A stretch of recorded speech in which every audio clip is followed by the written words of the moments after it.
good to be with you all here today. I want you to imagine something. I want to tell you what I'm imagining something. I've got a big speech here that I could read. I read pretty well, but I'm not going to read that. I want us to imagine today that I'm at your kitchen table after you've gone out and checked the cows, fed them, come back in, had a cup of coffee with a visitor. That's what I want to do today. And let's just have a conversation. Is that okay with y'all? And we'll talk about what you want to talk about. You need to know that I get most of my life stories from grandchildren. Mary and I are blessed to have 4 children and 14 grandchildren at home from age 4 to 19. So they keep me on my toes. I was home over the holidays, and I think it was an 8-year-old. They love riddles and puzzles, and they love to stump their grandfather, who they call Big Buddy. I'm Big Buddy tonight with the 14 grandchildren.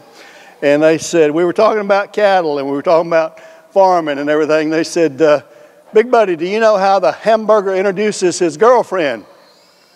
I said, no. They said, meet Patty. So they, one more, then I'll go on, okay?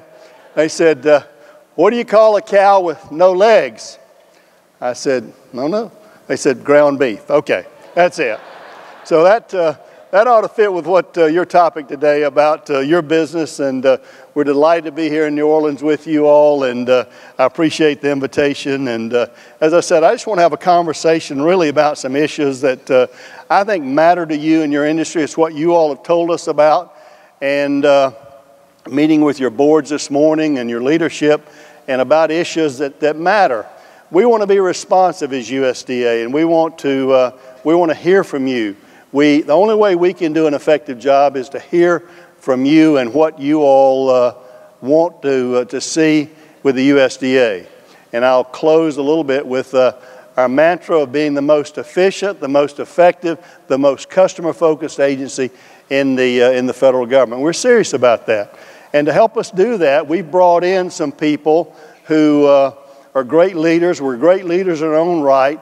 And they've agreed to come to Washington, D.C., to put their other lives aside and to come and to serve at USDA to help that. And one of those you know very well. He's one of your own, a cattle producer himself, former Commissioner, Secretary of Agriculture in Nebraska, Undersecretary Greg Ibach. So thank you, Greg, for your service. There you are. We kind of rated Greg and his colleagues around the country in Indiana and Iowa and other places with Undersecretary Ted McKinney doing our TREG program from Indiana, Ann Hazel, who'd been a former director in Indiana with Rural Development, Bill Northey with Iowa, and in our FPAC, Iowa, there you go. Bill did a great job there. Jamie Clover Adams from Michigan and Missouri, Richard Fordyce there. And now we've got the newest one is Matt Lohr from Virginia, who's an authentic farmer, heading up our administrator of NRCS. So I'm grateful for this team, and I think y'all ought to give them a good hand because they're doing a wonderful job in that area. You know, farming, you can't do it by yourself. You got to have good people around you, and that's what we try to do here. So I want to thank them for that. When I talked to the president, he asked me how our farmers are doing. I said, Mr. President, there are 3 things that farmers talk to me about all the time that's on the top of their list, and they're really expecting you to make a deal. Number 1 is trade. Number 2 is trade. Number 3 is trade. And trade's a close fourth, too. So, but he understands that, and that's what the long game that we're playing here in many of these destinations. You guys are so efficient, so effective, such good producers. You know we can't consume all the great product that you grow. We've got to export it. And we're looking at those export destinations now. I'll tell you a little bit about China. We just had some news this week. Obviously, they were in town with their vice premier and their leadership having detailed discussions with our U.S. Trade Ambassador, Robert Lighthizer. Secretary Mnuchin and Undersecretary Ted McKinney was representing USDA at those discussions as well. Yesterday afternoon, I thought it ended very well. We were there in the Oval Office, and Vice Premier He came in with his team and read a letter from President Xi of China. It was very gracious, addressed to the President, and Vice Premier He also had some very kind things to say to the President as well. I really believe that we are entering a phase where both countries want to reestablish an ongoing relationship that's sustainable. And we've got a lot of work to do. Obviously, as growers, producers, we want to sell things, and we want customers out there, but we want customers who operate by the rules. And most of you know, you've probably got your own brand at your ranches, and if you drove by your neighbor's farm and saw some cows out there in the pasture with your brand on it, you'd kind of feel a little funny, wouldn't you? You thought they were good neighbors and you thought they were good customers and relationships, but your brand's showing out there in their pasture, and your fences aren't down. So what happened? And that's kind of what's happened in the relationship with China.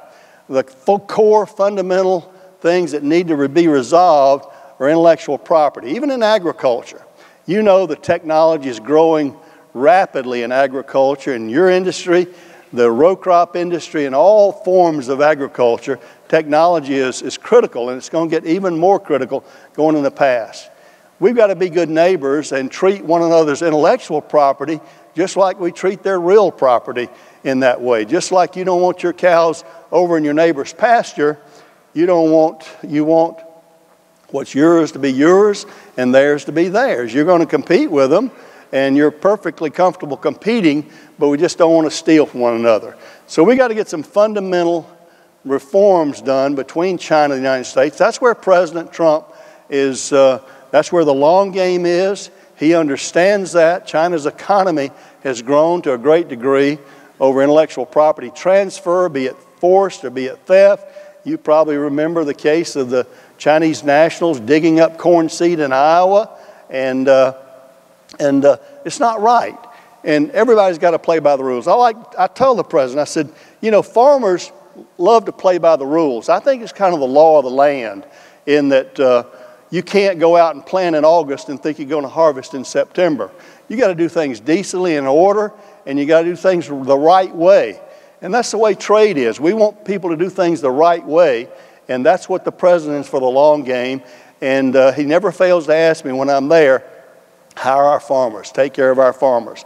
And to his credit, the president's given us a lot of liberty in USDA to do exactly that. And I'm very grateful for his leadership and his affinity. He's interesting in the fact that this is a fellow that grew up in the real estate market in New York City, but he has a genuine affection and affinity for the farmers, ranchers of America, because I think he instinctively understands that you all embody that American spirit of hard work, entrepreneurship, risk-taking, getting up when you get beat down, and keep on getting up and keep on doing whatever it takes to get the job done. So I want to just tell you, he appreciates what you do, and he never fails to ask me, how are our farmers doing out here? And he wants a long-term win for U.S. agriculture.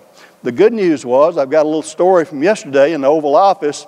Vice Premier came in, Vice Premier Leo Huff, and came in, and he was talking to the President about different things, and he said, I need to tell you, Mr. President, we had a great dinner last night. I had a wonderful U.S. steak. And he said, I think our people would really enjoy more of that. So I was love to hear that. So we want to make it where they can have more of it. You know that we opened up last year the China market for the first time, and then we got in this trade disruption. But beef is on the top of the list, obviously soybeans again, rice and other commodities, corn and others into China as a customer. But I think we need to be careful. What we're trying to do across the country, across the world literally, is to find a lot of customers that everybody eats. So what are they eating? They ought to eat our stuff. That's what we want to do. And we can't become too overly dependent on China as one large customer maybe as we did in soybeans going forward. We want a lot of customers, and that's what Undersecretary Ted McKinney is doing around the world, places like Thailand and Philippines and Malaysia and Indonesia and India and Morocco and Argentina and other places like that that make a difference in your all's product going around the world, the EU. And you also need to know, when we talk about China, we haven't forgotten about Japan. I just had a visit with Ambassador Lighthizer this last week, and just checking in on on exports and where we are in our negotiations there. I won't tell you directly. He affirmed to me he understands how important Japan is to our agriculture, particularly in the beef sector. We're working to get standards there, of international standards, of these non-tariff barriers over sanitary, phytosanitary things done, and so we can get good trade with China. He understands the implementation of TPP through these other 11 nations are coming very soon, and he does not want the U.S. producer to be at a disadvantage when TPP comes in. So he's on it, and hopefully we can get a good deal with Japan sooner rather than later, so you all can start sending them some of that good beef and make them forget about Kobe, okay? So, good. Then we've got other places to go, but trade is a big deal. It's a big thing that we do on an ongoing basis, and I just want you to know that Ted and his team are really on it. Ted's traveling. He's in the Million Mile Club all over the world on an ongoing basis, and we appreciate that. And if they eat, then we want to be there, and that's exactly what's happening. So we appreciate that. Let me talk to you just a second about something else that might be on your mind. I think y'all have another term for it. I'll call it cell-cultured meat. Do y'all know about something else? Cell-cultured meat. That's a big topic that's had a lot of press over the last year, and it's really important to your industry. And I want to begin by the fact that to talk about globally, between FDA and USDA, I think we are getting it right with the MOU that's going to be signed between the two agencies. Naturally, OMB Director Mick Mulvaney suggested an overall global reorg that we probably ought to have one food safety organization, and I don't disagree with that. But until Congress directs that, we've got to learn how to get along with the other agency that's in the food safety business, along with USDA. As you know, the distinction USDA has always had the protein sector. We've had the meat and the poultry and the pork, and we jealously guard that USDA stamp so consumers not only here but around the world value the brand of USDA certified beef. And we want to continue to do that. When it comes to cell-cultured protein, there are some scientific genesis of those things that FDA has some specific area in stem cells and humans and other things that they do. And so it's probably appropriate that they get started in the Petri dish in that way. But I want to assure you folks, that when it comes to harvesting that, calling it a product for people to eat, USDA is going to be there guarding the safety and the labeling of that product to make sure consumers know where it's coming from.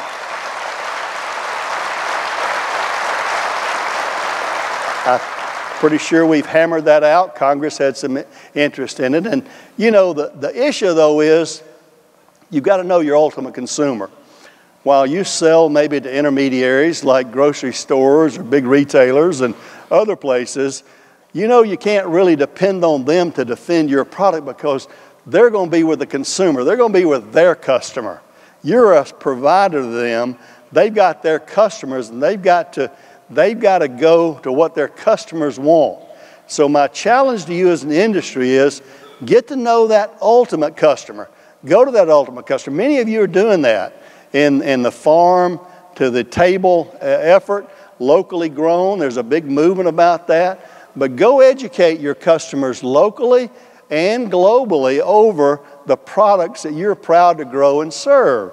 You don't have anything to We don't have anything to be ashamed about in the U.S. beef industry. We have nothing to be ashamed about, and we ought to proudly tell people how we do it, why we do it, what we do, and let them know and open up there. No longer, folks, can we stand behind the cattle guards of our farms and ranches and say, we just grow it, y'all take care of it from here. People want to know more. You know there's a fairly active and aggressive animal welfare unit out there. They not only want to know what you feed it, what you put in it, what you might have vaccinated it with, what you injected it with. They want to know how you treated it, during that period of time. We don't have anything to be ashamed about, so we ought to proudly open up transparently our operations and say, come on in and see. We think you will learn something about that. You've got to combat the misinformation on social media out here that's aggressive and alive with the facts. Nothing beats the truth, and you got to get people out there. Some people don't want to know the truth. I understand that. But many people do. Many of your honest consumers want to know the truth, and we need to tell them the truth. We need to be available. We don't need to be behind the curtain, because that just leads to suspicion. So I want to challenge each of you on your own farms and ranches, just be hospitable, just like you are. Just bring out those kids, bring out those civic clubs, bring out anybody who will listen and visit, and show them what you do, and I know you'll be proud to have them on your farm. I want to end that comment with one last thing about that, and I'm going to say something pretty definitive for me, and it's my opinion. I can, we can debate the facts, but we can't debate opinion. This is my opinion. In my opinion, regardless of technology, and it's coming, and the consumer is going to be the ultimate choice of that, but in my opinion, for Sonny Perdue, I don't think anything is going to be able to compare to that USDA prime rib medium steak. So thank you.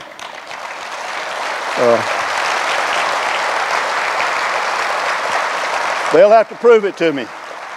They'll have to prove it to me. So that's it. We'll be happy to talk more about that. And if you got questions, ask us. We'll be defending the right thing to do. Obviously, growing populations, we need it all. Kind of like energy. Bring it all on. If you got a better product, the customer will be the choice. I'm betting on you guys, and I think for the long term, and I don't think there's any concern about that. Farm bill, we were fortunate this year to have a farm bill introduced and passed in the same year. Congress worked very hard, but our USDA people worked very hard. It was my first farm bill, obviously, in that position, and we didn't know exactly what our role was going in, but we determined that we wanted to be advocates and advisors and consultants to Congress whose responsibility is to pass the farm bill. I didn't think we needed to give them a roadmap, but we needed to answer their questions, and I think we did that. In fact, our people at USDA answered over 2,000, they call them technical assistants, and members of the staff or the members of Congress would ask, what's the impact if we do this? What happens here if we do this? And our people all over USDA, from Greg's shop and other shops of FSIS and food safety and research and Forest Service, all those would give the impact that we thought of doing that. Now, you know that when you pass bills in Congress, laws, they can't be so specific.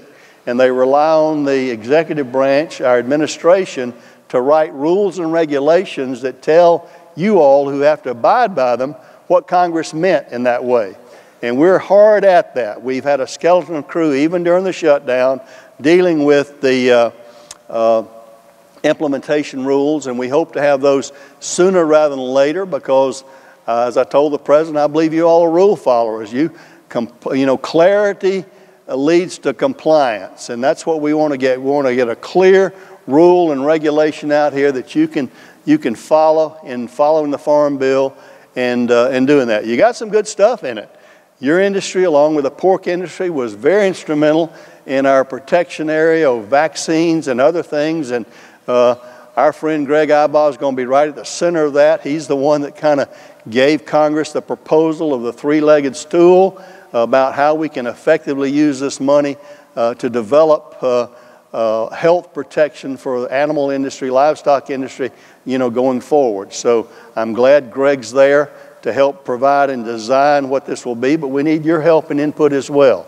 And you also ought to know that Greg's at the tip of the spear on traceability. He's had a lot of history about that, and we know that we've worked on that for a long time and haven't come to that. So we would love to see some sort of decisions and conclusions over traceability, where we need to go with that. Remember, the ultimate consumer, they're going to know where it came from. In Georgia, when somebody comes to town or when we meet somebody, what we like to say was, "Who's your mama? Who's your daddy?"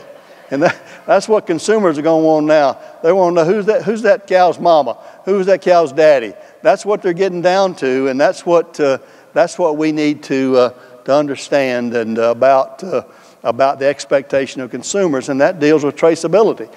You know that many of our customers internationally are asking for those kind of things, and we've got limitations. So the better data that we can provide them, the better off that we can do from a sales perspective by telling them we don't have anything to hide. And speaking of hide, I just looked here on the front row. We got Senator Cindy Hyde-Smith right here. So, Senator, thank you for your efforts. And as a former commissioner of agriculture in Mississippi, I am tickled to have her on the Ag Committee, and she's going to be a stalwart there on your behalf, on our industry and Ag's behalf. So I'm glad to have a genuine friend in the business in the Senate. So thank you, Cindy, for being here this morning. So we want to know our customer. We want to give information and be transparent about that. The Farm Bill had some good things. It had some great things about conservation measures that you all need to know about and take advantage of and to do as well.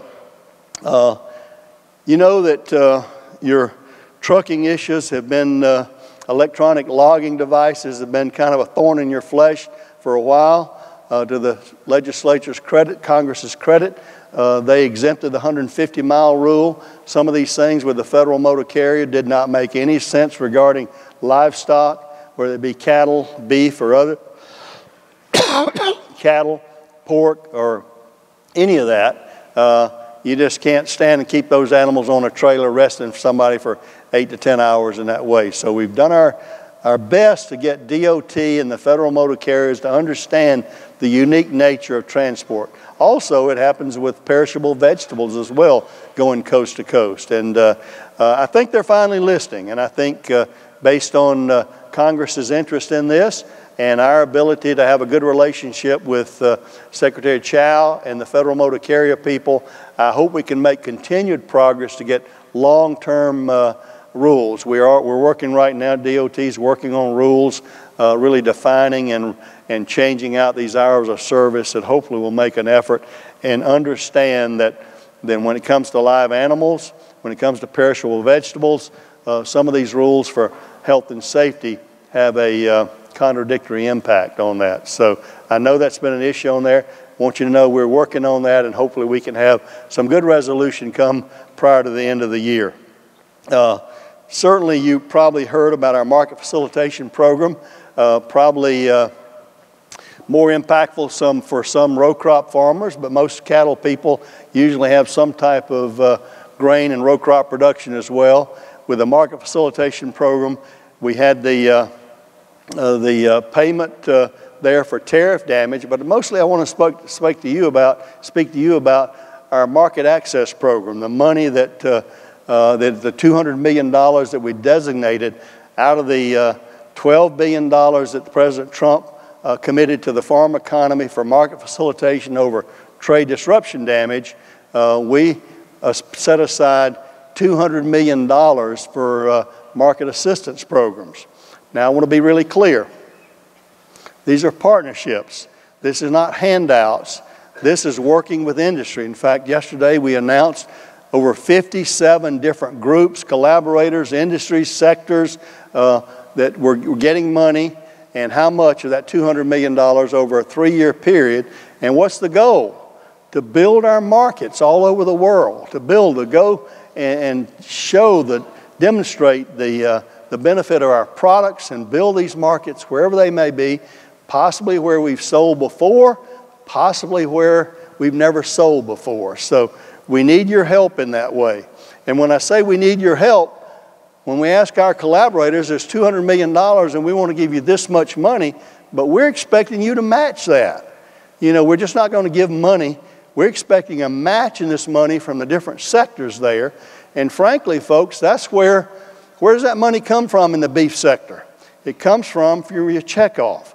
Well, obviously, we've had some threats against our checkoff program, but I want to tell you, I told them, Cindy, I wish that we had a tax checkoff program where we could just decide whether we voluntarily wanted to pay taxes or not. That's what some people seem to think about checkoff, is that you ought to be volunteer whether you want to or not. That'd be great with taxes, but we need to all be in it together. If we're going to build the industry, if we're going to grow our markets around the world, we've got to use these funds in conjunction with public funds in order to build markets around. So we're expecting collaboration from the beef industry and every other sector that we gave money to, whether it's plant, animal, or anything else, to participate and build leverage. We want that $200 million to just leverage up several times in order to go out and make a heavy onslaught onto the markets around the world for our market access program to do that. You know that Congress gives us money every year with our FMD and our MAP program.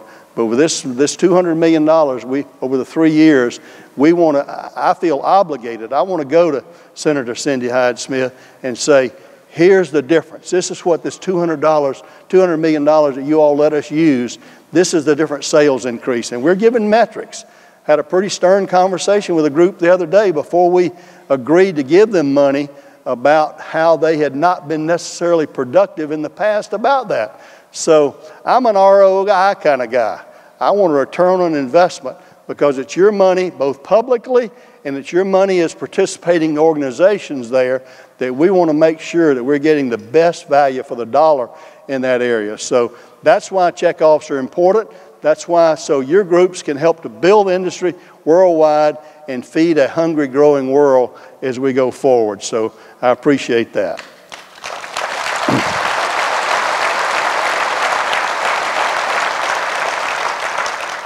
You all probably know that Greg and I have had about a 4 or 5 week vacation recently.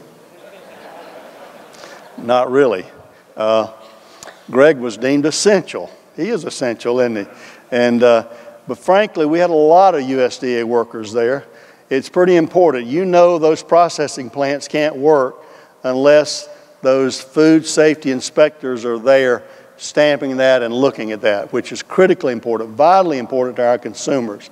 So first of all, I want to thank all of our hardworking USDA employees who went to work day by day, no whining, without paychecks for 3 or 4 weeks. And thank you. We had a skeleton crew at headquarters of USDA, but we had people working in many areas. Greg Ibaugh is in charge of APHIS. The pests don't stop during a shutdown. The threats don't stop during a shutdown. His people were there at the border making sure that invasive species don't come in. We had other people doing important things, and frankly, I'm really proud of our folks and our officers were able to kind of arm wrestle OMB to the ground and let us reopen our FSA offices that were pretty important too. Some of you,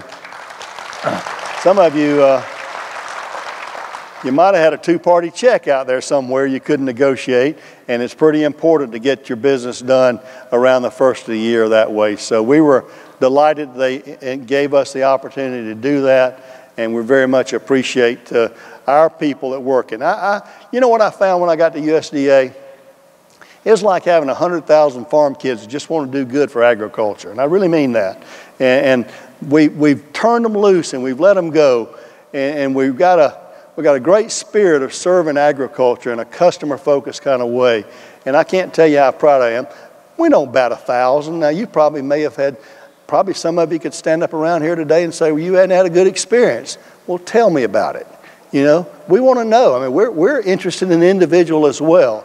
We think we're doing pretty good by the time most people tell us, but if you don't think we are, there's a website called usda.gov/tellsonny.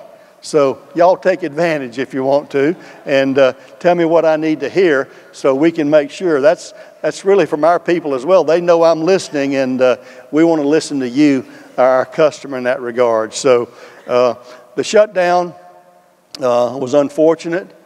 Most people feel that it was somewhat unnecessary and somewhat silly, and I'm going to probably enter into a little political ground here right now. I think it was a little silly. I think the American people expect our Congress and our administration to work together to get the job done.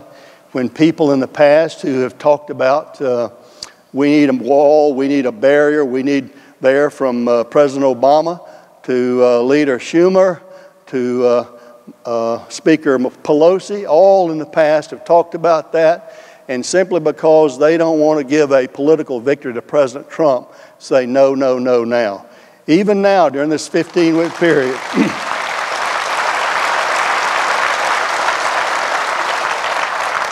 so I can assure you, having to get an organization like 100,000 plus people ready for shutdown is no fun, and it's unnecessary. So I call on the people who don't want to comply and cooperate. In fact, some people are on the record already saying, no, no, no, no. That's not what American politics is about. People expect our administrations, if we're different parties, to compromise for the good of the country.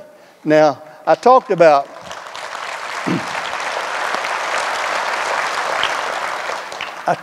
earlier, if you drive by your neighbor's pasture and you know your fences are up and you see your cows out there, something funny's going on. Well, let me ask you this. Why do you have fences? Why don't you just let all the cows roam all together? Isn't that the right thing to do? Shouldn't they just kind of go, all over and you go pick them out from time to time? Isn't that what we're talking about with border security? You got fences. Everybody's got fences. Nations have fences. And nations have barriers that help protect our national security. Ladies and gentlemen, we need to recognize, stop the silly politics, and make a difference that protects the national security of the American people. So, all right. I think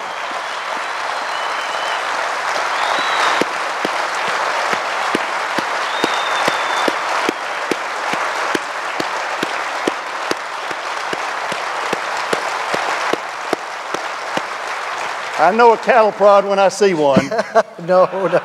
I grew up with cows. They might have been black and white, but I know what a cattle prod's all about. So, well, Kevin, thank you very much. Thank you all. God bless you. Mr. Secretary,